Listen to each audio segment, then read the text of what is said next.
Welcome to COVID Tinted Glasses. I'm Georgina, and joining me is Amy Stevens, Canadian but resident of Dubai, cat lover and traveller. Welcome, Amy.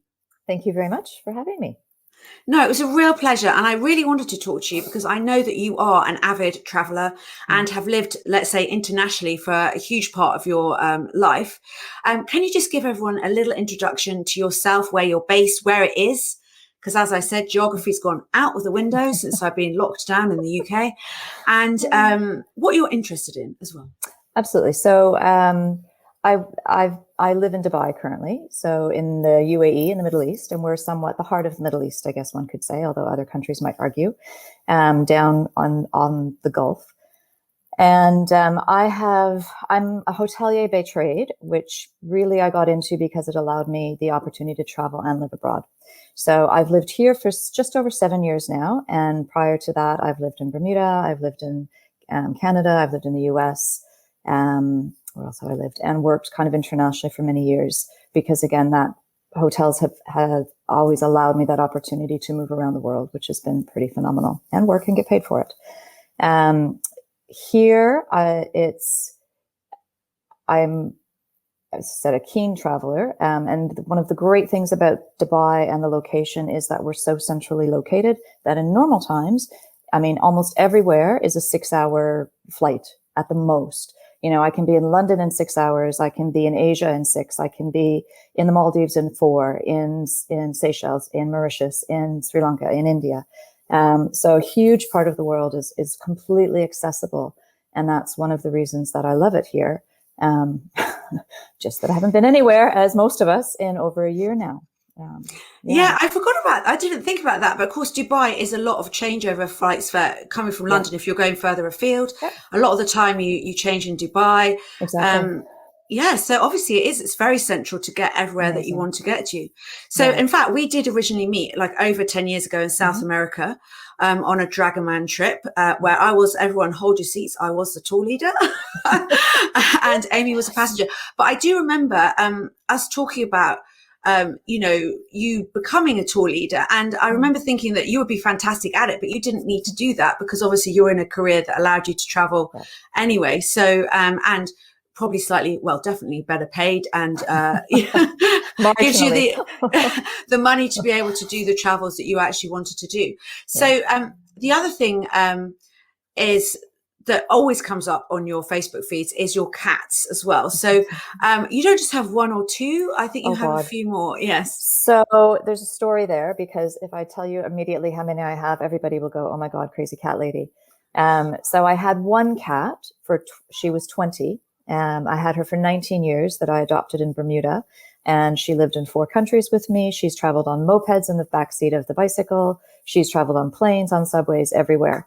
And when I was living in the Middle East, she hit 20, and obviously it was time she passed away.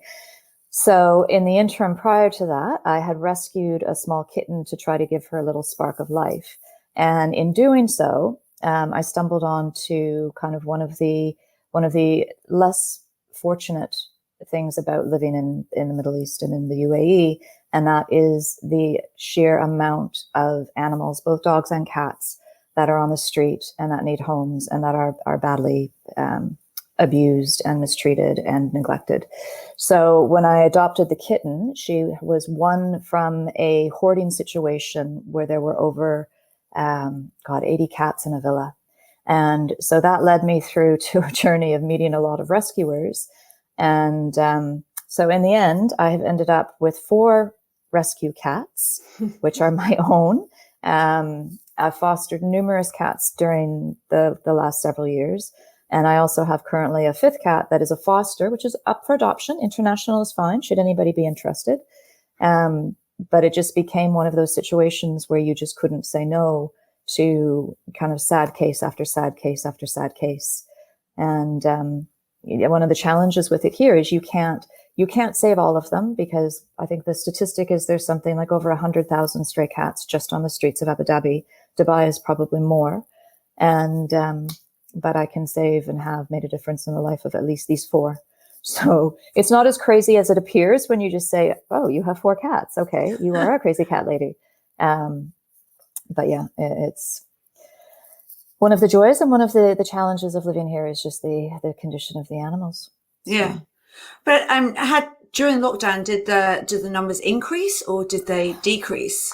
I think in all honesty, it got a lot worse for the animals, because what you have here is an incredibly dedicated group of volunteers. There's no official organizations. There's nothing like the SPCA. There's nothing like the Humane Society. But you have a huge number of groups or of individuals who volunteer, and out of their own money will spend, feed the street cats. They keep colonies. They take them to the vets and that. And so during lockdown, when we were actually physically unable to go out for a period of, I think it was, I can't even remember now, but say 4 weeks, 3 to 4 weeks, the animals did suffer, definitely. And so I think during that time frame, you saw a decrease in the quality of just what was happening with the animal community. Now things are kind of back to a normal situation, which is still pretty shocking if you're coming from a Western country. But, it's sort of, you do what you can do. So talking about the lockdown, so when you were you in Abu Dhabi then, or were you in Dubai? I was in Dubai. In Dubai. Yeah. So when you had 4 weeks of total lockdown, so that literally meant not leaving the apartment block, or it was basically, it was one of the harshest, or most, I don't want to say harsh because it was required, but it was one of the strictest lockdowns globally. And what we had for a period of time was a permit system where you could not even leave your house to go out, period, for exercise, for anything, for groceries, for doctor, unless you got a permit. Oops, speaking of cats, we have one joining. So you had to get a permit to go to the supermarket. Exactly. And you were allowed, I think it was three trips a week. So it was pretty restrictive, and that was in early days. That was last April. So it was still very, COVID was still very new. Nobody really knew what was happening. And actually it just popped up on my Facebook feed yesterday that the restrictions were removed around this time last year, and the malls reopened on June 1st. I remember vividly, the gyms reopened. And we started to move back into a period of normalcy. So in all honesty, this is probably one of the best places in the world to have been through COVID, because while we had this incredibly severe short-term lockdown, life since then has been really pretty normal. And we've really been able to live largely, I don't want to say unaffected because that's not entirely true, but normal routines. I mean, we've never had another lockdown. We've never been able to not go to a restaurant or go to the movie theater or go to the mall or go to the gym. We've even had ballets and operas and theater already coming through here. So yeah, I saw that. You attended one. Did you have to wear a mask and sit 2 meters apart from different people in different groups, or is that just gone altogether now? No, that's very much remains. So, and that has, I think, been a key to the success here, in all honesty, is masks are mandated, and there's no another one. There's no argument, no discussion. It's the law, period. And as is the 2 meter social distancing, and everybody pretty much abides by it. Yeah. If you don't, there's a significant fine. And the thing with the community here is the community has a huge trust in government, because the government has been extremely efficient and very good. And so if they say masks are mandated, people will kind of monitor their neighbors, so to speak. So okay. So it's not just policed by police; it's policed by it's citizens, community. Yeah, it's very much, and I don't want to make it sound like it's a Karen situation, because it's absolutely not.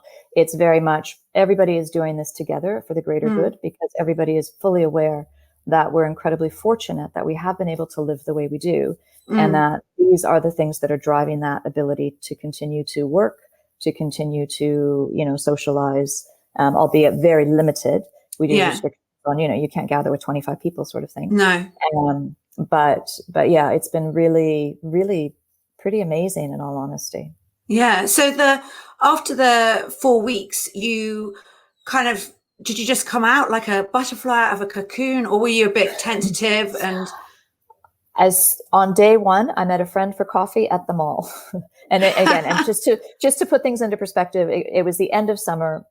So we're talking 40 degrees. So you don't meet outside at a cafe, which you would have done in the winter.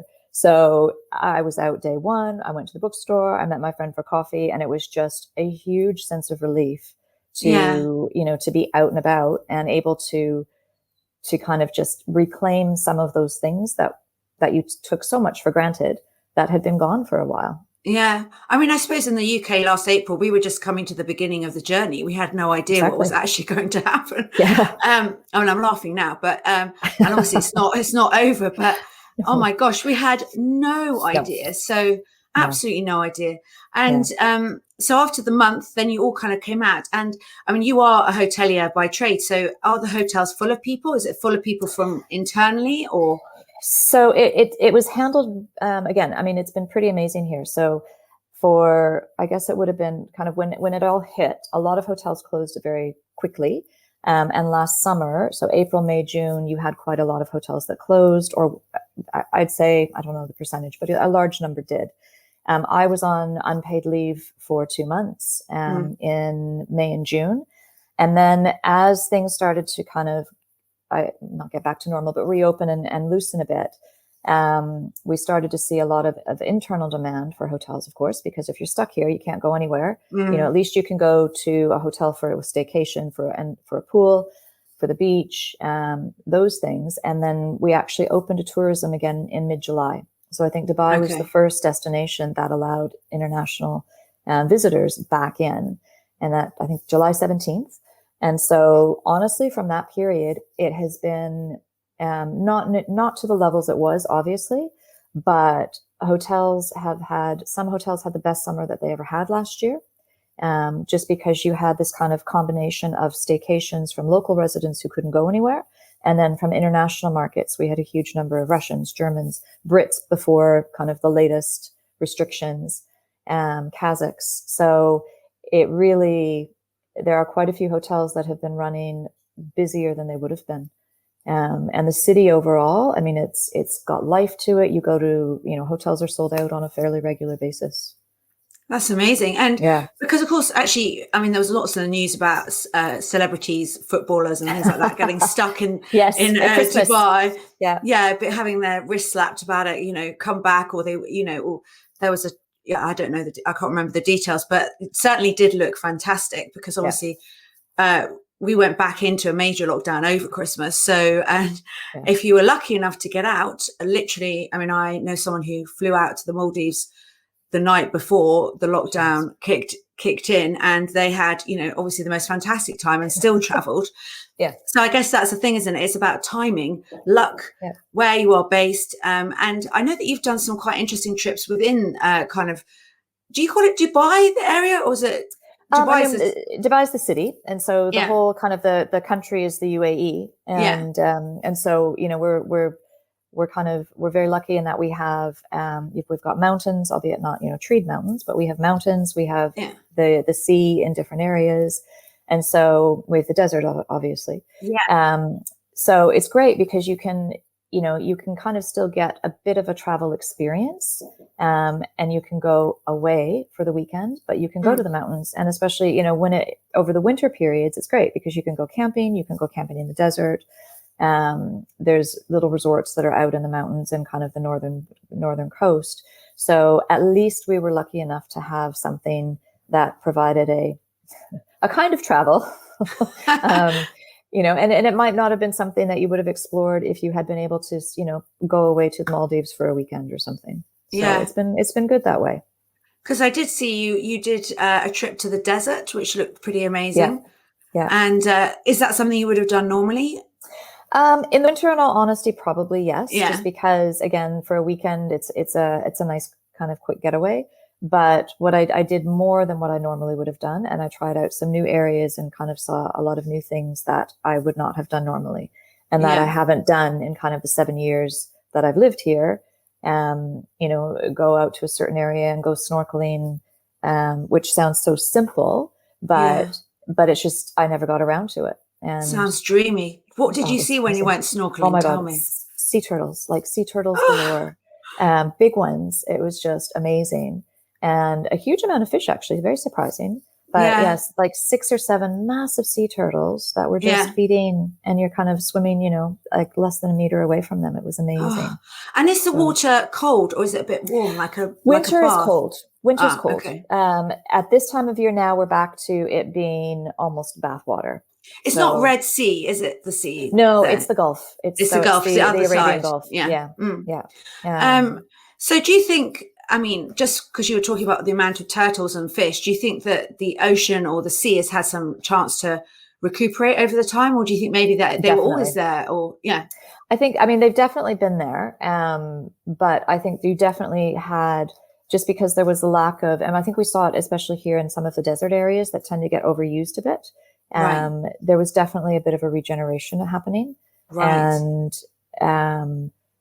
hard to say if the animals were going to ignore you more or less because they hadn't seen anybody for a while, but there was definitely a breather for the environment. Which I think we've seen everywhere. Yeah, no, definitely. And talking about people making the most locally at the moment, everyone, lots of people in the UK are still a bit tentative about going to our designated countries we're allowed to travel to on the green list, which are not very many. So, but I would love to go to Portugal. I would just like to say that, or Iceland, but and all of them actually, but some of them are a bit trickier to get to. So a lot of people are trying out new places in the UK, and they're down in Cornwall for the first time and down to Devon and places like that. And so I think they're going to see a big increase in people coming. Do you think that's going to happen to places in UAE with local people traveling around? I think within the UAE right now, what we're waiting to be back on the green list. That's really for us with the UK. But I think the frustration right now is that most people, because almost everybody here is an expat for the most part, other than kind of 1 million. So 8 million out of 9 million are expats. The frustration here is that people haven't seen families in, going on almost 18 months, in some cases 2 years. So everybody that I know as an expat is looking to get out of the UAE for the summer, to try to get back to Europe, back to the UK. And if they can't, they're looking at alternatives of travel, but out of the UAE. Because the other element of being here in the summer is that winter's amazing. I mean, winter's fantastic here, but summer we hit 49 degrees this week. And wow. So your options of things to do at this time of year are very limited. Yeah. So hence my Facebook post about, Santorini, it's because it's one of the few places that we can go to. So you can go to Santorini. We can go to Greece. Yeah. Greece is on a corridor. And go to Santorini. Have you not been to Santorini? I've not been to Greece in all honesty. You must go to Santorini. You would love it. Yes, you would really love it. I think I've got stuff. And then the other thing everybody here is doing, which is quite funny, is everybody's booking multiple different options for summer.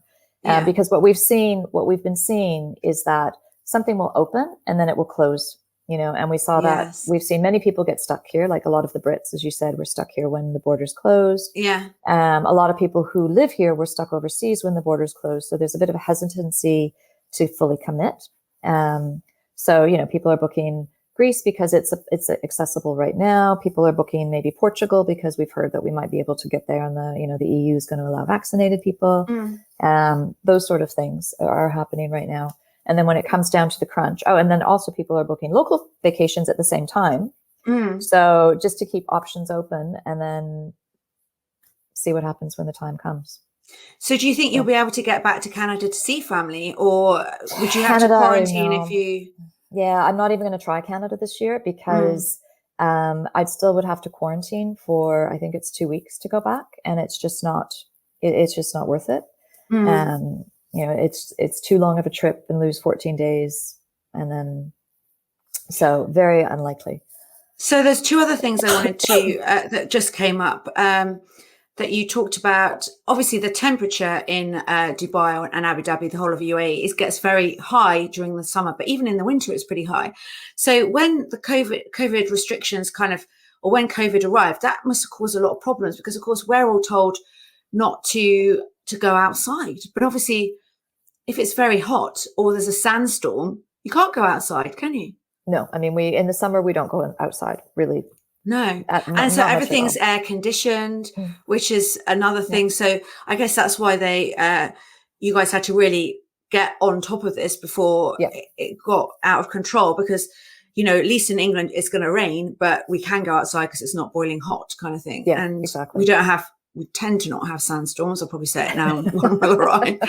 And then the other thing I wanted to ask, so you said there are 9 million people in UAE and 8 million are expats, 1 million are from the area. That's incredible. I had no idea about that. Yeah. And I might have my numbers a little bit wrong, but that's basically roughly the roughly the ratio. Yeah. So expats are, they're the majority of the people that are living there. So, people are booking like 2 or 3 trips to try and make sure that they can go away.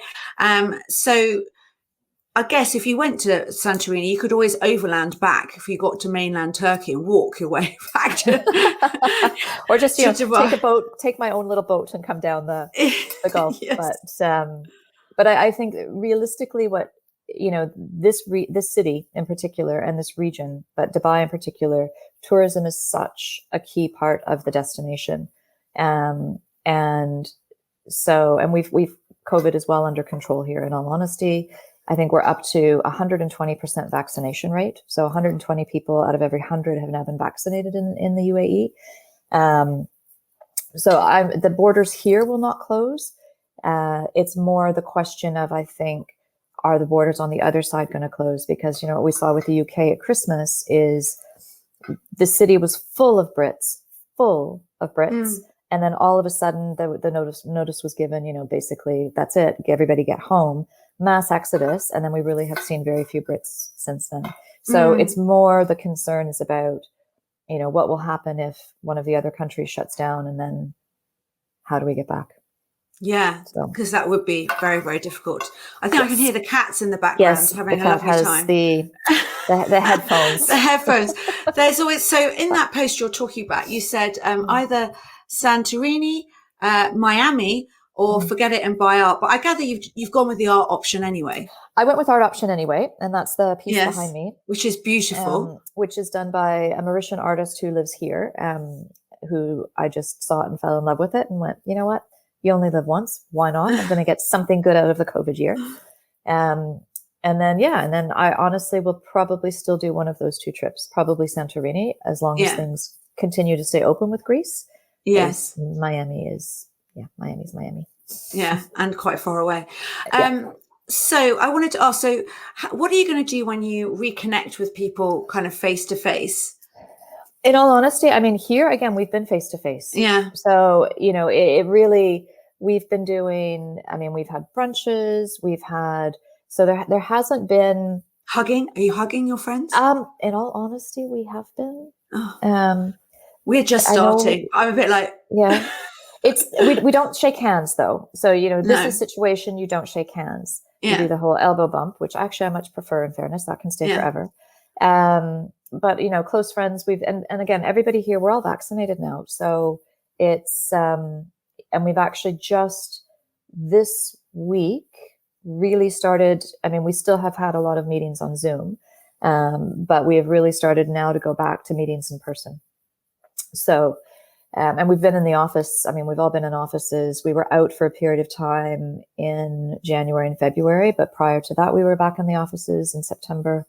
And then, now. So again, we've been really, the experience of COVID here has been extremely different to anywhere else. But the element that is still missing is obviously that connection to friends and family that are overseas. And, that must be very difficult. And that's also, sorry, go ahead. No, I was going to say, but that's also why you got cats as opposed to dogs, because. Exactly. They're much easier to leave as well. So. So you must be very much looking forward to reconnecting with your family soon, hopefully. And of course, in London, like I haven't been in the office for over a year now. And to be honest, I am rather freaking out about the idea of going back just to commute kind of. Not that I'm going to get ill. It's not that. It's just having to get up earlier and, get fully dressed. I have to be honest, until about 2 months ago, I was actually for work getting, in my trousers, shoes, a bit of makeup on, things like that. Okay. But lately, I basically got my sport leggings. I wear a smart top, put my earrings on, and sport leggings.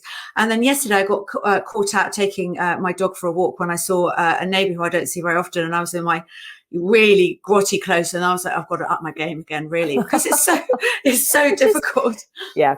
It's It gets so easy, right? You just can throw in and I did that for wearing shorts and then just, a business top. What is it? What is a business on the top, party on the bottom?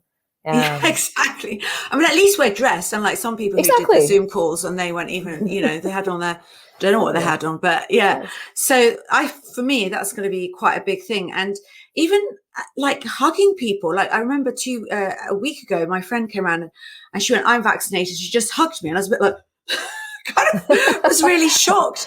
And too close. Yeah, I was like too close. And I love a good hug. So yeah. I think that's something that you guys have benefited from a lot. But I mean, I think that there are obviously ups and downs for everyone all around the world who are living. I spoke to somebody in Bali and their lives have been pretty normal. She's had COVID, but there's no vaccination there as such. If you're an expat, if you are Indonesian, then there is vaccination, so that's good, and they could get vaccinated later. But yeah, they're waiting for the tourists as well, because another area where the tourism is massively important to the infrastructure.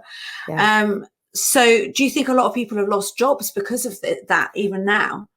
Absolutely. I mean, what you saw here in the early days was obviously a mass exodus from Dubai. And I mean, I have no idea of the number of people who lost jobs, but it was for a period of time in the area I live in, it was just 3 to 4 moving trucks on every street every day for weeks. Wow.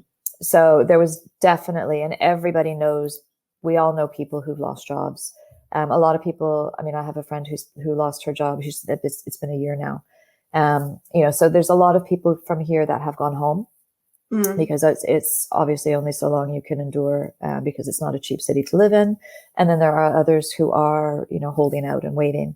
But the impact has been pretty significant. And unlike a lot of European countries, there wasn't a furlough scheme here. So if you lost your job, you lost your job. Or even if you were on unpaid leave, you were on your own. So there's only so long most people can support that. Yeah, no, I can imagine. And must have been crazy. All the removal trucks kind of waiting to kind of. You just, I mean, it's like, okay, how many this morning? Oh, there's 3. Yesterday there was 4. I mean, it was really, it must have been hard sitting at home watching the pandemic kind of roll out across the whole of the world when you guys, you knew that you got a handle on it, but everywhere else was kind of getting out of control. Because of course now, I mean, we had the Kent variant, which kind of caused a lot of problems, and now the Indian variant's causing a lot of problems. So, and I'm sure there'll be lots of other variants that come through as well. But it sounds like you guys are not having to worry about that because the vaccination program has worked well. Yeah, there's like most countries, even with another one. I mean, there are still, there's a steady stream of cases, but we don't know if they're local or tourists, because again, we're still very much open for tourism, and so everybody who comes in gets a PCR test, etc. But so there's no actual quarantining in hotels. There's no quarantining. You have to have a negative PCR test when you come in, and and then depending on where you're from, you get a test when you land, and then you wait, and then if you are positive, then there's resources to deal with that. But I mean, it was a bit, we were sort of sitting here watching it roll out, and we were living, like I started going back to the gym, like I said, in June last year. And we were doing classes as of that day. So albeit 2 meters apart, and that seems to be a really key thing for a lot of people in many countries where the gyms have just not been open until very recently. A couple of weeks. Yeah, exactly. And then always the threat of closure again. So, so you kind of sit here and you watch and you're like, okay, don't do that. Don't do that. Don't do that. Oh, you can do that. It's okay. We do it here and it's fine. And obviously nobody's listening, but yeah, you it's like watching a really bad movie, over and over again. Yeah. And the weird thing was, at the beginning, when it all started to happen, when we went into lockdown, I was watching some terrible film on Netflix about disease that had spread all the way around the world. Oh, and it has been a bit like that. And it's just like one of those terrible kind of movies where no one's quite making the right decision or wrong decision. And often it's not their fault either, just because no one's really known what the hell's been happening. But what advice would you give yourself now, looking back to the beginning of the pandemic? I know it's been different for you, but is there anything you would have told yourself or encouraged yourself to do? Yes. Do not order so much takeaway. Number one, because it was way too easy to order takeaway like 5 times a week. And your takeaway is not like normal takeaway. That's proper, we have everything. So I mean, you can have Shake Shack, you can have, it's amazing, but it's not. So, and I think like a lot of people, everybody had all these great intentions of what they were going to do with all this extra time. And I don't think most of us actually did much with the extra time. So I think I would have said, I would have tell myself, okay, take 2 hours a day and actually do something productive, take a class, do something to keep on a schedule, and don't have takeaway for lunch. And takeaway for lunch, yeah. Yeah, we've heard a lot about that. Noodles with Claire in Bangkok. She bought masses of noodles. I didn't buy toilet roll, but I know a lot of people did buy a lot of toilet roll in the UK. Yes. That was quite a huge thing. And Matt in New York wished he'd done press-ups. He was obsessed. He was like, I wish I'd done more press-ups. So these are things we've learned all around the world. People have had their own issues. So Amy, thank you so much. If people are interested in adopting cats from you or someone else in UAE, how would they go about that? There's several actually Facebook pages from rescuers in the UAE. I think World of Cats Online is one. If anybody on my Facebook page can also, it's open. There is another Facebook site called the Bin Kitty Collective, which is also a Dubai UAE based site. And once you get onto either of those, you'll very quickly see kind of who the rescuers are. And there's a whole process as well that's already in place where a lot of rescuers will ship and are shipping to the UK. So there is kind of this channel. But the Facebook groups are probably the best way to do it at this point. Great. And on the TikTok. Oh, wow. And I'll add them to the description as well. Yeah. Amy, thank you so much. I know it's quite late with you, and it was great to reconnect again. And I hope to see you in London for a drink, or Dubai, maybe, if I'm allowed as soon as we're on the green list. I'll be green list. Exactly. Thank you so much. Take care. Bye-bye. Bye-bye.